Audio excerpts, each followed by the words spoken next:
Welcome to రాజనీతి. ఇటీవల కోర్టుల్లో వస్తున్న తీర్పుల మీద సమీక్షలు, చర్చలు ఎక్కువగా జరుగుతున్నాయి. ముఖ్యంగా రాజకీయపరమైన కేసుల మీద ప్రజలకు చాలా ఆసక్తి ఉంటుంది. ప్రముఖ నేతలకు సంబంధించిన కేసులు ఏమైనా ఉంటే వాటిని క్రమం తప్పకుండా ఫాలో అవుతున్నారు. కొన్ని సందర్భాల్లో ఒకే రకమైన అంశాల మీద భిన్నమైన తీర్పులు వస్తున్నాయి. చాలా ఆశ్చర్యానికి గురి చేస్తూ ఉంటాయి. ఇలాంటప్పుడు ఆ తీర్పుల మీద చర్చ జరుగుతూ ఉంటుంది. అవినాష్ రెడ్డి బెయిల్ విషయంలో ఒక ఉదాహరణ మనకి. ఆయనకు బెయిల్ ఇస్తూ తెలంగాణ హైకోర్టు ఇచ్చిన తీర్పును సుప్రీంకోర్టు తీవ్రంగా తప్పుపట్టింది. అడాషియస్ వర్డిక్ట్ అంది. అంటే చాలా దారుణమైన నిర్ణయం ఇది, దారుణమైన ఉత్తర్వులు జారీ చేసింది తెలంగాణ హైకోర్టు అని వ్యాఖ్యానించింది సుప్రీంకోర్టు. అయితే ఎంత దారుణమైన తీర్పులు వచ్చినా కానీ కింది కోర్టుల్లో, పై కోర్టులు వాటిని తప్పుపట్టినా కానీ ఆ తీర్పులు ఇచ్చిన జడ్జిల మీద ఎలాంటి చర్యలు ఉండవు. రాజ్యాంగం అందుకు అనుమతించదు. జ్యుడిషియరీలో అవినీతి మీద మాట్లాడిన జస్టిస్ కర్ణన్ అనే ఆయనకి 6 నెలల జైలు శిక్ష విధించారు. కాబట్టి మనం తీర్పుల మీద వ్యాఖ్యానాలు చేయొచ్చు, కానీ జ్యుడిషియరీ మీద, జడ్జిల మీద వ్యాఖ్యానించడానికి, విమర్శించడానికి అవకాశం లేదు. అందుకే నోట్ల కట్టలతో జడ్జి దొరికిపోతే ఢిల్లీలో ఆయన మీద ఎవరో విమర్శలు చేయలేదు. సుప్రీంకోర్టు ఎంక్వైరీ కమిటీ వేసింది. అక్కడి నుంచి అలహాబాద్ హైకోర్టుకు బదిలీ చేసింది. ఆ తర్వాత ఆయన రాజీనామా చేయముంది. ఆయన నేను చేయను పోండి అన్నాడు. అది నడుస్తూ ఉంది. అదే ఒక ఉద్యోగో, ఒక రాజకీయ నాయకుడో నోట్ల కట్టలతో దొరికిపోతే పెద్ద ఎత్తున విమర్శలు, గొడవ మీడియాలో, తర్వాత వాళ్ళ మీద కేసులు పెట్టడాలు ఇవన్నీ ఉంటాయి. కానీ జడ్జిలకి రాజ్యాంగం రక్షణ ఇచ్చింది కాబట్టి అలాంటి అవకాశం లేదు. 2 రోజుల క్రితం ఆంధ్రప్రదేశ్ హైకోర్టులో 2 ఒకే రకమైన పిటిషన్ల మీద భిన్నమైన నిర్ణయాలు వెలువరించారు. కృష్ణా జిల్లా మచిలీపట్నంలో ఫోర్జరీ సంతకాలతో నకిలీ ఇళ్ల పట్టాలు పంపిణీ చేసినందుకు పేర్ని నాని, ఆయన కుమారుడు పేర్ని కృష్ణమూర్తి, వీళ్ళ పాత్ర ఉంది ఇందులో. వీళ్ళని పోలీసులు అరెస్ట్ చేస్తారని పత్రికల్లో వార్తలు వచ్చినాయి. సో ఆ పత్రికా వార్తల నేపథ్యంలో పేర్ని నాని హైకోర్టును ఆశ్రయించారు. పత్రికల్లో వార్తలు వస్తున్నాయి, మమ్మల్ని అరెస్ట్ చేస్తారని, మాకు ముందస్తు బెయిల్ ఇవ్వండి అని. తర్వాత ఈ నకిలీ పట్టాల వ్యవహారంలో మా ప్రమేయం లేదు, మా పాత్ర లేదు, మమ్మల్ని విచారించకుండా మా మీద పోలీసులు కానీ, రెవెన్యూ వాళ్ళు కానీ చర్యలు తీసుకోకుండా ఉత్తర్వులు ఇవ్వండి అని కోర్టుకు వెళ్ళాడు. మా మీద చర్యలు తీసుకోకుండా ఆపాలని కోరాడు ఆయన. అయితే పత్రికల్లో వచ్చిన వార్తల ఆధారంగా మీరు కోర్టును ఎందుకు ఆశ్రయించారు అని న్యాయమూర్తి ప్రశ్నించారు. జస్టిస్ టీసీడీ శేఖర్ గారు, ఇది చాలా అపరిపక్వ దశ, మీ మీద ఇంకా కేసు నమోదు కాలేదు, కేవలం పత్రికల్లో వార్తలు వచ్చినాయి, దాన్ని బేస్ చేసుకొని మీరు ఎలా వస్తారు అని ప్రశ్నిస్తూ తొందరపాటు చర్యలు తీసుకోకుండా పోలీసులను నిలువరించాలి అన్న వాదనను తోసిపుచ్చారు. విచారణ 16వ తారీఖు వాయిదా వేశారు. అప్పటి వరకు పోలీసులు మా మీద చర్యలు తీసుకోకుండా ఉత్తర్వులు ఇవ్వండి అన్నా కూడా ఆయన కుదరదని చెప్పారు. అయితే ఇదే రకమైన ఇంకో కేసులో సజ్జల రామకృష్ణారెడ్డికి రిలీఫ్ వచ్చింది. సజ్జల రామకృష్ణారెడ్డి ఆ మధ్య అమరావతి రాజధాని ప్రాంత ప్రజలను సంకరజాతీయులు అన్నాడు. సంకరజాతి అనేది చాలా దారుణమైన పదం. అంటే భిన్నమైన జాతులకు పుట్టినోళ్ళని. సహజంగా మనం ఈ కంచర గాడిద అంటారు చూడండి, గుర్రానికి గాడిదకి పుడితే దాన్ని కంచర గాడిద అంటారు, అది సంకరజాతి గాడిద. అట్లాగే భిన్నమైన జాతులకు సంబంధించిన మనుషులు, 2 మనుషులకి పుట్టిన వాళ్ళని సంకరజాతీయులు అంటారు. చాలా దారుణమైన తిట్టు. జగన్మోహన్ రెడ్డి ఆ రోజు బోషడీకే అన్నారని చాలా బాధపడిపోయి తెలుగుదేశం పార్టీ ఆఫీస్ మీదకి దాడికి పంపించినట్టుగా ఇక్కడ ఎవరు దాడి చేయలే, తప్పుపట్టారు సజ్జల రామకృష్ణారెడ్డి వ్యాఖ్యలని. అయితే రఘురామకృష్ణరాజు గారు ఇతను చాలా దారుణమైన భాష వాడాడు, ఇతని మీద చర్యలు తీసుకోవాలని డీజీపీకి ఫిర్యాదు చేశారు.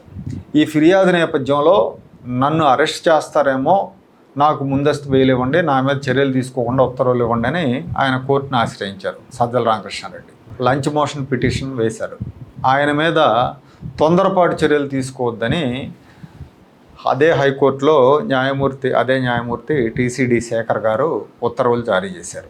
అయితే ఆయన ఉత్తర్వులు జారీ చేసిన తర్వాత తుళ్ళూరు పోలీస్ స్టేషన్లో కంబంపాటి శిరీష అనే ఆవిడ సజ్జల రామకృష్ణారెడ్డి మీద ఫిర్యాదు చేసింది.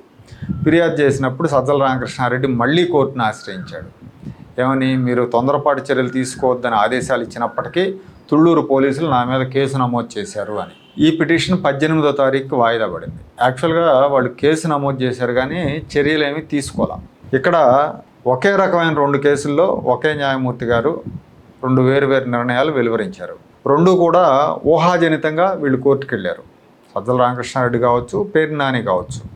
మమ్మల్ని అరెస్ట్ చేస్తారేమో, చేయకుండా ఉత్తర్వులు ఇవ్వండి అని వెళ్ళారు. ఇక్కడ సజ్జల రామకృష్ణారెడ్డిదేమో అనుచిత వ్యాఖ్యల కేసు అయితే, పేర్ని నానిది ఫోర్జరీ అవినీతికి సంబంధించిన కేసు. ఇద్దరి విషయంలో భిన్నమైన నిర్ణయాలు వెలువడ్డాయి. ఇలాంటి నిర్ణయాల వల్ల న్యాయ వ్యవస్థ మీద ప్రజల్లో అపోహలు ఏర్పడే అవకాశం ఉంటుంది. పేర్ని నాని విషయంలో కేసులు పెట్టకుండానే కంగారు ఎందుకన్న రీతిలో నిర్ణయం వెలువరించి, సజ్జల కేసులో తొందరపాటు చర్యలు తీసుకోవద్దు అని వ్యాఖ్యానించడం న్యాయవాద వర్గాల్లో కూడా చర్చనీయాంశంగా మారింది. ఇక మద్యం కేసు విషయానికి వస్తే, మద్యం కేసులో ముందస్తు బెయిల్ కోసం పెద్దిరెడ్డి మిథున్ రెడ్డి గారు కోర్టును ఆశ్రయించారు. ఆ బెయిల్ పిటిషన్ విచారణ సందర్భంగా జస్టిస్ కుంచెం మహేశ్వరరావు గారు నాట్ బిఫోర్ మీ అన్నారు. ఆ విచారణ నుంచి తప్పుకున్నారు. వేరే బెంచ్ ముందుకు తీసుకెళ్లాలని రిజిస్ట్రీని ఆదేశించారు. ఇక్కడ నాట్ బిఫోర్ మీ అనగానే తెలంగాణ హైకోర్టులో ఇటీవల జరిగిన విషయాలు గుర్తుకొస్తున్నాయి. గాలి జనార్దన్ రెడ్డికి సిబిఐ కోర్టు శిక్ష విధించింది. 7 సంవత్సరాలు జైలు శిక్ష విధించింది. ఆల్రెడీ 3.5 సంవత్సరాలుగా అతను జైల్లోనే ఉన్నాడు. ఈ జైలు శిక్షని ఛాలెంజ్ చేస్తూ అతను తెలంగాణ హైకోర్టును ఆశ్రయించాడు గాలి జనార్దన్ రెడ్డి. గాలి జనార్దన్ రెడ్డి పిటిషన్ విచారించడానికి ఏ న్యాయమూర్తి కూడా ముందుకు రాలేదు అని చెప్పాలి. ఎందుకంటే 3 న్యాయమూర్తులు తప్పుకున్నారు. నాట్ బిఫోర్ మీ అన్నారు. ఈ కేసును మేము విచారించలేము, వేరే బెంచ్కి మార్చండి అని చెప్పి తప్పుకున్నారు. చివరకు జస్టిస్ కె లక్ష్మణ్ గారి బెంచ్ మీదకు వచ్చింది. ఆయన గాలి జనార్దన్ రెడ్డికి బెయిల్ ఇచ్చారు. బెయిల్ ఇవ్వడంతో పాటు సిబిఐ కోర్టు విధించిన శిక్షను సస్పెండ్ చేశారు.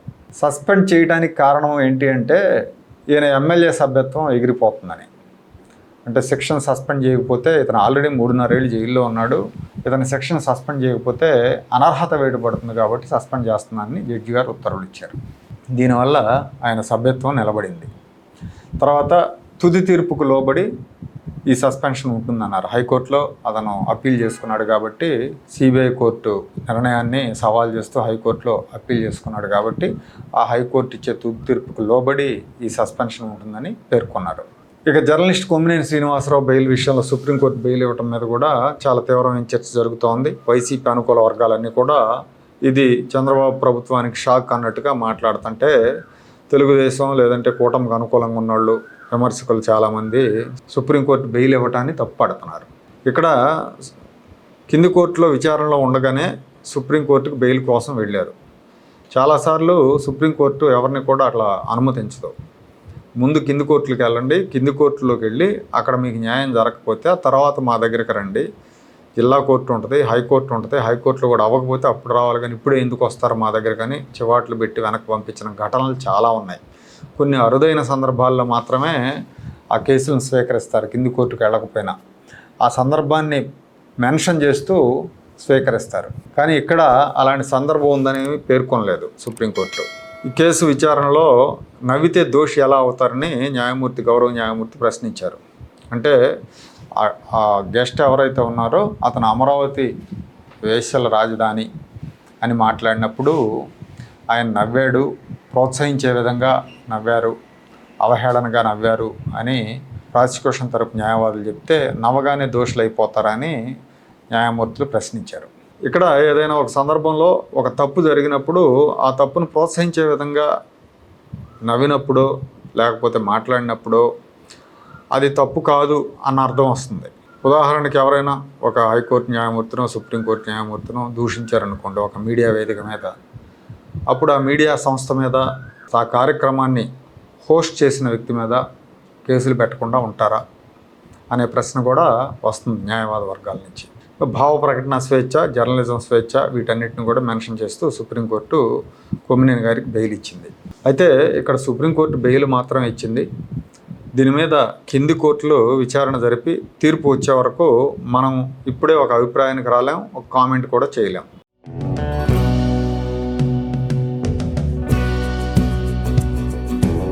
Like, share and subscribe to Rajaniti channel.